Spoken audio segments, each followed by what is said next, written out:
Amén, santo. Himno número 112.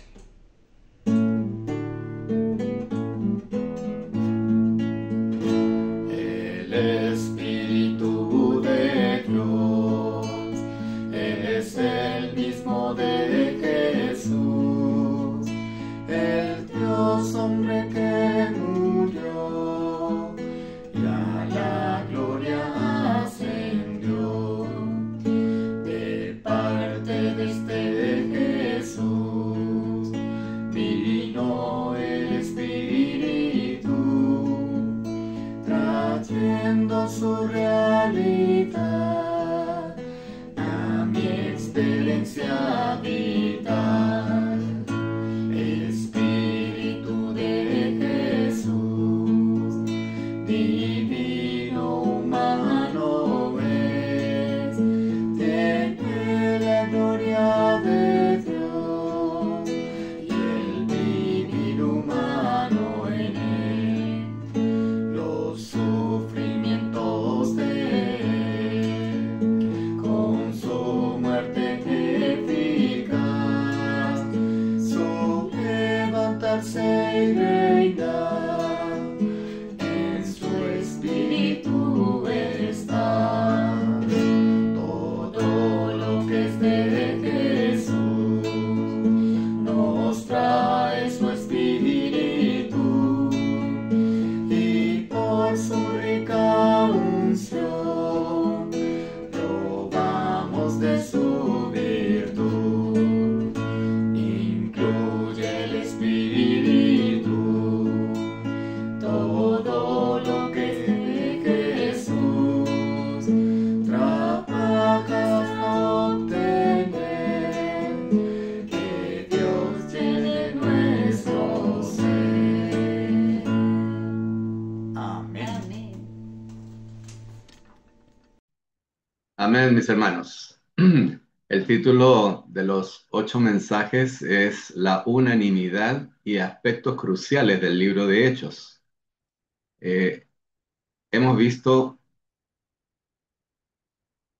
el primer mensaje, nos habló de la continuación del libro de Hechos, la continuación corporativa de Cristo. El segundo nos introduce en el tema la unanimidad. El tercero nos lleva a cómo mantenernos en esa unanimidad y nos da 3 sustancias del poder en el recobro del Señor, que son la oración, el Espíritu y la palabra. El cuarto nos lleva avanzando y avanzando en el Cristo resucitado, ascendido y todo inclusivo, aquel que nos permite tener las experiencias que vamos a ver, mantenernos en el único fluir de la obra del Señor para que este Cristo resucitado, ascendido y todo inclusivo pueda llevar a cabo la propagación de la iglesia mediante el cuerpo, los hermanos. Y así poder recibir los hermanos que lleven esa propagación la misericordia del Señor a fin de ser salvos de las maquinaciones de Satanás. El mensaje 6 nos da un elemento que es fundamental, que es la gracia. La gracia vista en el libro de Hechos. Y el mensaje 7 nos dice continuar viviendo en la historia divina, dentro de la historia humana, en la continuación del libro de Hechos, con miras a la propagación y edificación de la iglesia como manifestación corporativa de Cristo. Y aquí nos mostró 7 grupos de personas, ¿no? Pero en rigor, si analizamos eso, vamos a ver que cada paso es un peldaño en ascenso para llegar a esa estatura y plenitud que el Señor necesita. Entonces, voy a quedarme para comenzar esto, con el último de los grupos que nos hablaron de la consagración en el aposento alto. No solo dice oraron, sino que se consagraron al Señor durante esos 10 días que estaban orando, esos 120 ofreciéndole al Señor de una manera muy real y práctica su consagración. Aquí vemos y tomo esto porque es el inicio ya en la práctica de cada uno de nosotros que debe tener. Ellos lo que hicieron en ese aposento alto fue ofrecer de una manera práctica y a cualquier precio, dice, esa consagración. Entonces, el primer precio fue el precio de abandonar la religión de sus antepasados. El segundo, el precio de abandonar su tierra. El tercero es el precio de abandonar las relaciones con sus vecinos y amigos. El cuarto es el precio de abandonar a sus parientes y familias. Y quinto, el precio de renunciar incluso a sus propias vidas. Ahora, con esa visión, hermanos, tenemos que darnos cuenta que esta consagración no era una consagración ordinaria, sino una consagración especial por un lado, una consagración específica y una consagración extraordinaria. ¿De qué nos dice, qué nos habla esto? Una consagración especial es por lo que se va a dar para tener esa consagración. Es especial por la persona a quien nos estamos consagrando, quien es especial. Es una consagración específica, porque el Señor nos pone así las pautas en qué consiste esa consagración. Y es una consagración extraordinaria porque nos lleva al cumplimiento de lo que Dios quiere para nosotros, es decir, a la madurez. Entonces, necesitamos, hermanos, tener y considerar esto. Y esto del aposento alto, eh, la última cena se hizo en un aposento alto, y también Pentecostés estaban en el aposento alto. Y esto nos habla de un lugar especial para nosotros. Ese aposento alto hoy es la iglesia. Entonces, vamos a entrar en materia y el punto de hoy, el tema es la Trinidad Divina y el reino de Dios. Tenemos dos secciones donde la primera nos dice, así como la Trinidad Divina es el armazón de todo el Nuevo Testamento, la Trinidad Divina también es la estructura del libro de Hechos. Capítulo tras capítulo de Hechos revela la operación que realiza la Trinidad Divina para llevar a cabo la economía neotestamentaria de Dios. Y la segunda sección, entramos a la segunda parte, porque hablamos de la Trinidad Divina. Ahora vamos a entrar al tema del reino de Dios. El reino de Dios, dice, es el tema principal de la predicación de los apóstoles en Hechos. Estas dos secciones son las que vamos a ver esta noche. Bien, entramos en tema. Como leíamos, la primera sección nos dice, así como la Trinidad Divina, así como la Trinidad Divina es el armazón de todo el Nuevo Testamento, la Trinidad Divina también es la estructura del libro de Hechos. Entonces, si la Trinidad es el armazón de todo el Nuevo Testamento, por cierto, que también es parte de este libro, el libro de Hechos, como la estructura. Y vemos que capítulo tras capítulo de Hechos revela la operación que realiza la Trinidad Divina para llevar a cabo esta economía. Y comenzamos diciendo que el único Dios es triuno, tres uno, el Padre, el Hijo y el Espíritu. Y la frase, el Dios triuno, se refiere principalmente a Dios mismo, es decir, la Trinidad divina. Y eso se refiere al hecho de que Dios es triuno y que es Este es el atributo principal de la deidad. Se va a comprender mejor esto en la medida que desarrollemos el tema. Vemos el punto B que dice el Dios triuno, el Padre, el Hijo y el Espíritu, estuvo completamente involucrado en la ascensión del Hijo y en el derramamiento del Espíritu. ¿Qué nos quiere mostrar acá el Señor? Que el Hijo ascendió, el Padre lo exaltó y el Espíritu fue derramado.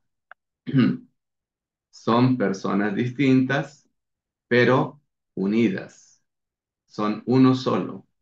Por lo tanto, el Padre, el Hijo y el Espíritu estuvieron todos relacionados con el derramamiento del Espíritu como consumación del Dios triuno procesado. En Hechos 16 dice 6 al 7, el Espíritu Santo y el Espíritu de Jesús son términos usados de modo intercambiable, lo cual nos revela que el Espíritu de Jesús es el Espíritu Santo. Y podemos ver en la palabra, eh, dice que el Espíritu Santo es un título general del Espíritu de Dios en el Nuevo Testamento, pero el Espíritu de Jesús es una expresión particular respecto al Espíritu de Dios y se refiere al Espíritu del Salvador encarnado, quien, como Jesús en su humanidad, pasó por el vivir humano y la muerte en la cruz. El Espíritu de Jesús, eh, digamos, puede aportarnos a nosotros, de hecho lo hace, eh, para que si pasamos por situaciones, Él, que ya las pasó todas y mucho más fuertes que las que podamos pasar nosotros, Él nos pueda sostener, alentar, mantenernos, cuidarnos, ¿no? Entonces, cuando alguien está pasando una situación difícil, entra a operar el Espíritu de Jesús. Esto, dice el punto 2a, indica que el Espíritu de Jesús no solamente contiene el elemento divino de Dios, sino también el elemento humano de Jesús y los elementos de su vivir humano y de la muerte que sufrió. Esa situación fue tan difícil para cualquier hombre, y para él, por cierto, que lo fue. Por lo tanto, él comprende las situaciones difíciles que podamos pasar y Él nos alienta y nos fortalece. Cuando el apóstol le oraba y le decía, quita de mí esto, este aguijón, el Señor le respondió, bástate, bástate mi gracia. Y la gracia es el mismo.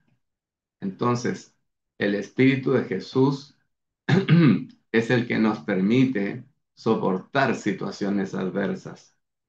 Entonces, dice el punto B, en su ministerio, el apóstol Pablo necesitaba tal espíritu todo inclusivo. ¿Qué pasó en ese ministerio de Pablo?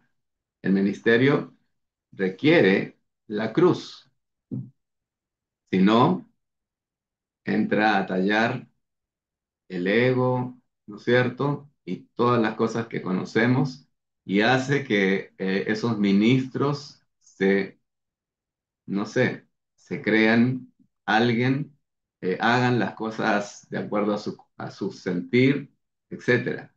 Entonces, ¿qué evita todo eso? Es la cruz. La cruz que el Señor pasó no produce un sufrimiento, hermanos. La cruz no es para sufrir, es para morir. Y necesitamos tenerlo presente. Así, una vez que pasamos la cruz, en rigor entramos en la presencia. Es un filtro la cruz, que no permite que pase nada viejo a la presencia del Señor. Y así podemos llevar adelante el ministerio. Y el ministerio no es el ministerio del hermano tal, del hermano cual, no, es el ministerio del Señor. Por lo tanto, tenemos que tener presente que como vasos que contienen al Dios triuno, en este caso Pablo, estaba plenamente constituido del Espíritu Santo. y quien estuvo involucrado en la encarnación y el nacimiento del Señor. Y del Espíritu de Jesús, por cierto, quien estuvo involucrado con la humanidad del Señor, su vivir humano, su muerte toda inclusiva, su resurrección, que imparte vida y su ascensión.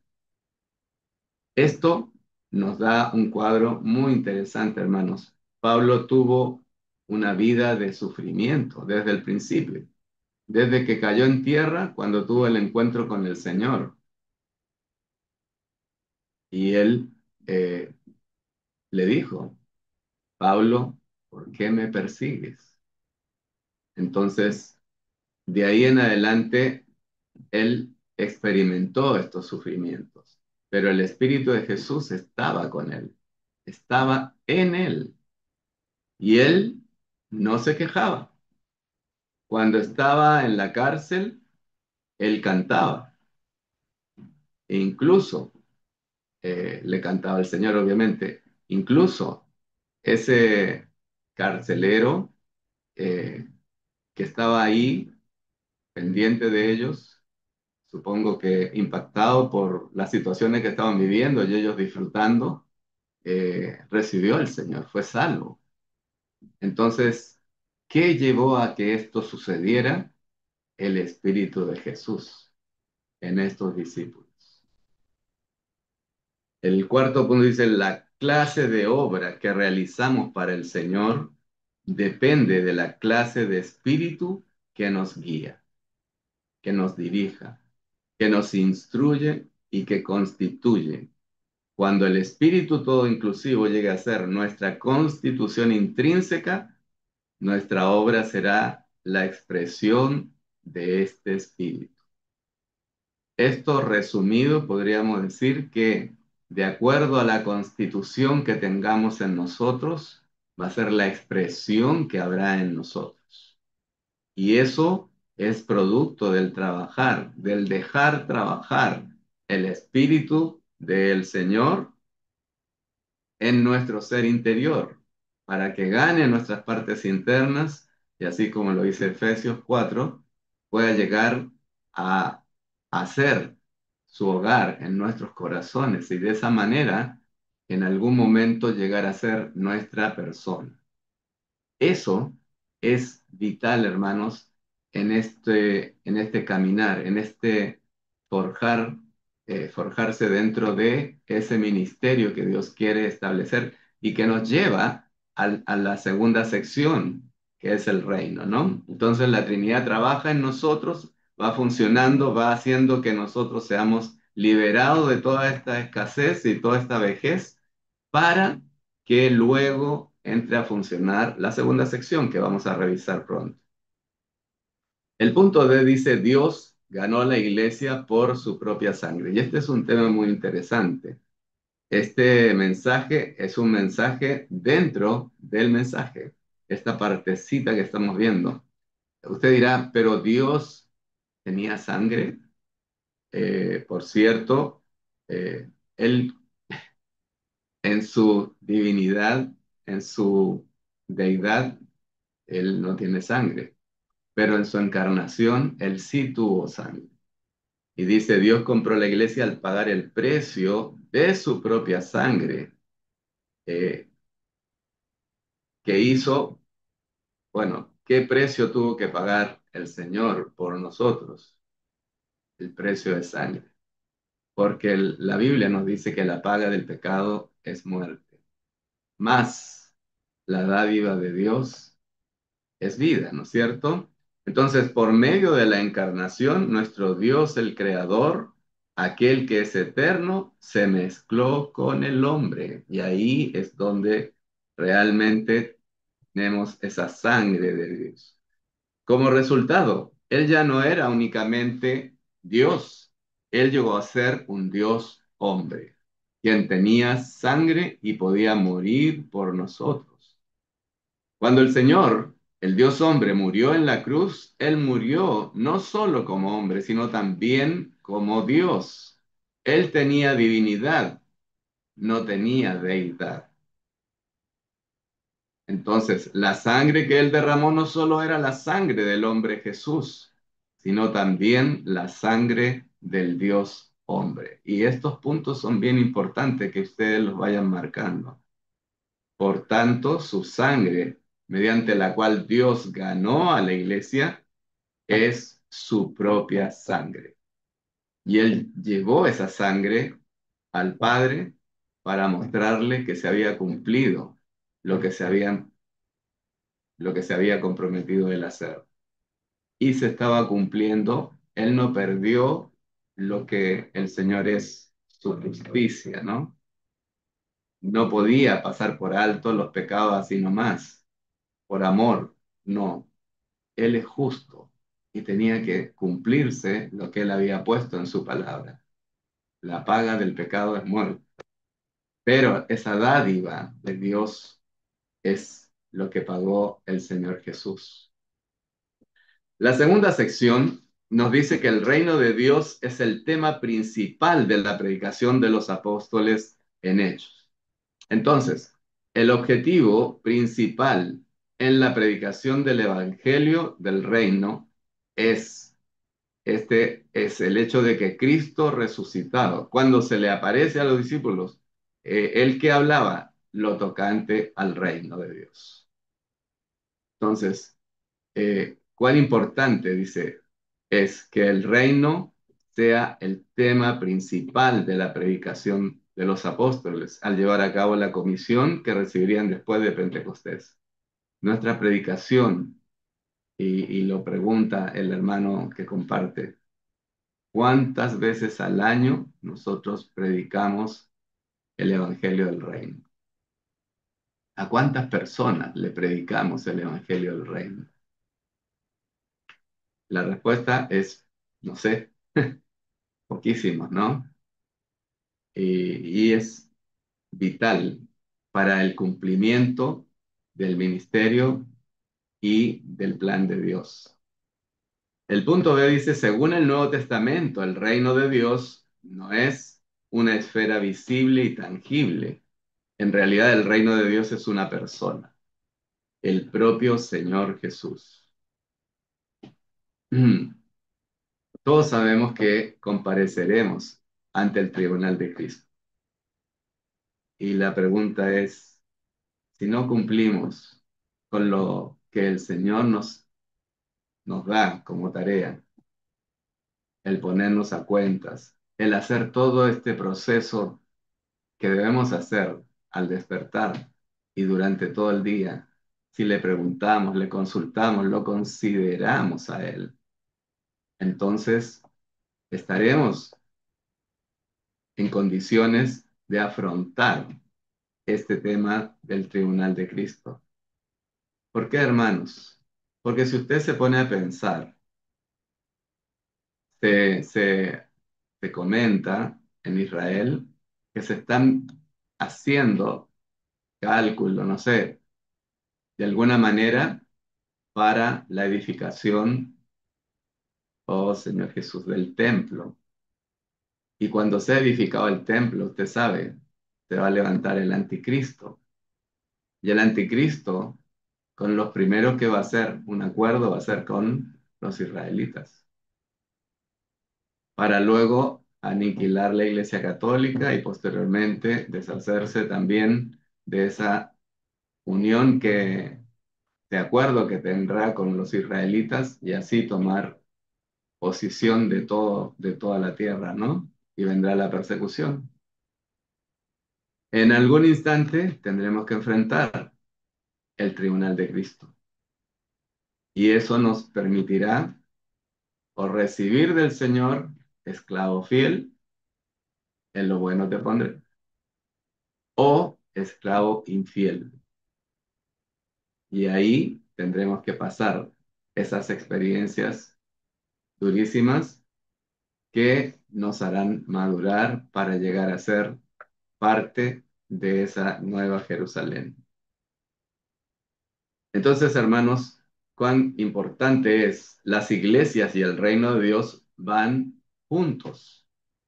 Las iglesias producidas por la propagación del Cristo resucitado son el reino de Dios sobre la tierra hoy en día. ¿Qué tengo que decirle? Señor, quiero ser un correy contigo cuando tú vengas en esos 1000 años. Quiero estar contigo, no quedarme en la gran tribulación. Oh Señor Jesús, debemos orar mucho, hermanos, para que el Señor nos dé la visión, esa visión que nos gobierne. Y justamente el tema en general y el tema que vimos hoy en el entrenamiento habla de la visión. Cuán importante es la visión, hermanos. Y para tener esa visión necesito comprar colirio, o sea, pagar un precio. Y esa visión es la que debe gobernar para que algún día podamos decir, como lo dijo el apóstol, no fui desobediente a la visión celestial. Que el Señor nos dé esta visión, hermanos. Y el punto 1 dice, el Cristo resucitado, quien se está propagando en su ascensión por el Espíritu y mediante los discípulos, es la realidad del reino de Dios, el reino de Dios en su expansión. Entonces, el reino de Dios mora en nosotros, porque es Cristo. Punto A dice, las iglesias son la expansión de Cristo, quien vino a sembrarse como la semilla del reino de Dios. Y esto es revelado en el Evangelio, en los Evangelios. Hemos visto que los Evangelios hablan de la cabeza y el libro de Hechos habla del cuerpo. Esa combinación, hermanos, es lo que da el nuevo hombre. Por ello, tan importante que en esta propagación que lleva a cabo el ministerio mediante la predicación del Evangelio del Reino, en rigor lo que hace es constituirnos para llegar a tener ese reino real y que Él vuelva, es decir, nuestro Rey vuelva y podamos tenerlo a Él por toda la eternidad. Dice que en los Evangelios Cristo era la semilla del reino. Y en el libro de Hechos tenemos la propagación de esta semilla para producir las iglesias como reino de Dios. Y vamos al siguiente punto que nos dice, nosotros que estamos en las iglesias somos la propagación de Cristo y la expansión de Cristo y estamos agrandando el reino de Dios. ¿Qué necesita el Señor? Necesita establecer su reino. ¿Y cómo lo hace? Mediante esta propagación. Cuando llevamos adelante esta predicación, lo que estamos haciendo es propagar Cristo. Al llevar Cristo a las personas, Cristo se está propagando, está aumentando en miembros de su cuerpo. Y esa expansión es el agrandamiento del reino. Eso es súper importante. Por ello, tenemos que meditar a cuántos le predicamos por año, ni hablemos por mes, y menos por días. Tenemos que meditar sobre esto y pedirle al Señor que nos alumbre, que nos dé la palabra adecuada. Muchas veces tratamos de predicar de acuerdo a lo que a nosotros nos parece, pero eso no está bien, hermanos. Necesitamos decirle al Señor, usa mis labios, habla tú, Señor. De esa manera serán tocadas las personas por el Espíritu mismo, como Él se sopló a sus discípulos. Y ellos recibirán a ese Cristo que se empezará a propagar en ellos mismos y el reino seguirá creciendo. Por ello, el reino de Dios, dice el punto D, es la extensión de Cristo como vida en sus creyentes, para formar una esfera en la cual Dios gobierna en su vida. Y esto es precioso. ¿Por qué? Porque se está expresando también en ese gobernar se está expresando al rey en el reino. El punto uno dice, a fin de entrar en este reino, las personas necesitan arrepentirse de sus pecados y creer en el Evangelio para que sus pecados sean perdonados y para que sean regeneradas por Dios, de modo que tengan la vida divina, la cual corresponde a la naturaleza divina de este reino. Este arrepentimiento debe ser profundo y no debe ser solamente una vez, debe ser diario. Eso tenemos que considerarlo, hermanos. Y vamos al siguiente punto, que es el punto 2, donde dice, todos los creyentes en Cristo pueden participar del reino en la era de la iglesia. ¿Para qué, hermanos? Para que disfruten a Dios en tres aspectos: justicia, paz y gozo en el Espíritu Santo. Algunos que han pasado situaciones difíciles pueden preguntarse, ¿cómo he de tener gozo pasando situaciones difíciles? El Señor nos dirá que Él quiere dividir el alma del espíritu. Así podremos disfrutar del Señor como nuestro gozo. Si nuestra alma está asida al espíritu y sigue caída, indudablemente no va a haber gozo, solo va a haber sufrimiento. Por eso el Señor quiere que haya una separación, y la Biblia lo dice, ¿no?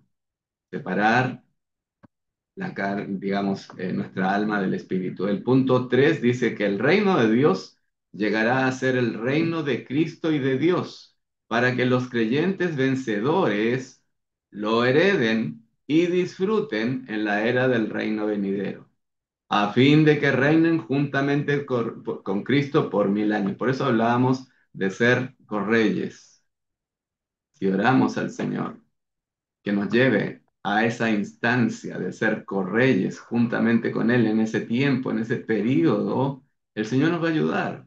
El Señor quiere que todos lleguemos a esa estatura y plenitud. La pregunta es, ¿le pedimos al Señor que lo haga? ¿Le abrimos nuestro ser para que lo haga? ¿Le dejamos actuar? Ahí vienen todas las situaciones, todas los sufrimientos. ¿Y qué producen los sufrimientos? Desprendimiento de las cosas viejas. ¿Por qué sufrimos, hermano? ¿Por qué el apóstol no sufría? Estando en la cárcel, en una situación tremenda, ellos cantaban himnos al Padre, al Señor. Disfrutaban. Por eso el carcelero le llamó la atención y le preguntó y se entregó al Señor. Entonces, necesitamos tener esta visión. Por eso, lo que nos hablaba sobre la visión es vital, hermanos. Necesitamos pagar el precio para comprar colirio, que es el espíritu mismo, que nos permite que nuestros ojos espirituales sean abiertos de tal manera que puedan ver esa visión y que esa visión nos gobierne. El punto 4 dice, como reino eterno. El reino de Dios será una bendición eterna de la vida eterna de Dios, para que todos los redimidos de Dios la disfruten en el cielo nuevo y la tierra nueva por la eternidad. Claro que sí. Entonces el reino de Dios va a llegar a ser todo la iglesia, digamos, ¿no? Todo lo que es la iglesia. La iglesia es la expresión del Dios triuno. Y ellos lo declararon en ese concilio que hubo en Génesis. Ellos querían tener una expresión y lo van a conseguir mediante la iglesia, que es el cuerpo de Cristo. Entonces, el reino va a ser esa expresión. En el punto E dice que en Hechos 14:22, Pablo exhortó a los creyentes que permaneciesen en la fe, a que comprendieran que es necesario que a través de muchas tribulaciones entremos en el reino de Dios, debido a que el mundo entero se opone a que entremos en el reino. Entrar en el reino de Dios es entrar en el pleno disfrute de Cristo como reino. Entonces, qué precioso es disfrutar al Señor. Por eso, en Hechos 28:31 dice, proclamando el reino de Dios y enseñando acerca del Señor Jesucristo con toda confianza y sin impedimento. Oh Señor Jesús, necesitamos disfrutar ese pleno disfrute de Cristo como reino. En Hechos 19 vemos que Satanás lucha oponiéndose a que Dios extienda su reino en la tierra. Y el ministerio prevaleciente para la propagación de Cristo consiste en una lucha, una batalla en pro del reino de Dios. Y esa batalla es diaria, todos los días. No es de los hermanos que llevan la delantera o qué sé yo. No, esa batalla es contra todos los miembros. No quiere que el reino se expanda dentro de nosotros, que el Cristo, todo inclusivo, gane todas nuestras partes internas. No quiere. ¿Por qué? Porque se le acaba el tiempo y se va a ir a donde tiene que irse, al lago de fuego. Por ello, hermanos, el punto G nos dice la proclamación del reino de Dios hecha por Pablo en 28:31 era la propagación del Cristo resucitado. Esto lo comprueban las palabras enseñando acerca del Señor Jesucristo, las cuales van junto con el reino de Dios. Lo acabo de leer. Enseñar acerca de Cristo es extender el reino de Dios. Por tanto, el reino de Dios es en realidad la propagación del Cristo resucitado. Esto es un proceso que sigue llevándose a cabo mediante los creyentes hoy en día.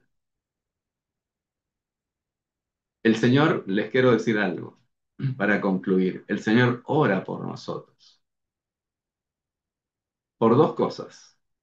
Para que crezcamos en vida, primeramente, y lo segundo, para que pasemos por la tercera etapa de la cruz, aplicada a tres puntos nuestros. Uno, la carne. Dos, el yo. Y tres, la constitución natural. Él ora para que entremos en esa etapa, esa tercera etapa de la cruz, que en el fondo está aniquilando estas tres partes. Y esto lo hace a fin de que entremos a la cuarta etapa, en la cual tendremos conciencia del cuerpo y podremos participar en la batalla espiritual. Si ustedes recuerdan, dentro de los 7 grupos que había en la semana anterior, ahí nos hablaba de aquellos que viven, se mueven y actúan como un solo cuerpo. Ellos lo hacen todo en el cuerpo, por medio del cuerpo y para el cuerpo. Y eso lo hacían con el grupo cuarto, que es rechazándose a sí mismos y viviendo por otra vida, es decir, por la vida del Señor, dejándolo a Él y dejándolo a nosotros, perdón, y tomándolo a Él como su persona. Y para que esto se diera, perseveraban en la oración y en el ministerio de la palabra. Esto es lo que va a permitir que nosotros tengamos conciencia del cuerpo y podamos participar en la batalla espiritual. Por eso, Cristo debe ser para nosotros el centro del mover de Dios en la tierra, la realidad de todas las actividades que Dios efectúa por medio de la iglesia. Y así, finalmente, proclamar al Cristo resucitado como Hijo primogénito de Dios y como las cosas santas y fieles de Dios. Bueno, mis hermanos, creo que ahí tenemos una mirada rápida de todo lo que nos va a dar este mensaje en la medida que lo vamos disfrutando día a día. Oramos, leamos los versículos, los textos que de repente nos tocan, también medítelos, órelo al Señor, que les vaya dando esa luz que necesitamos. Todos la necesitamos. Así que hermanos, ahora que el Señor hable por sus labios. Amén.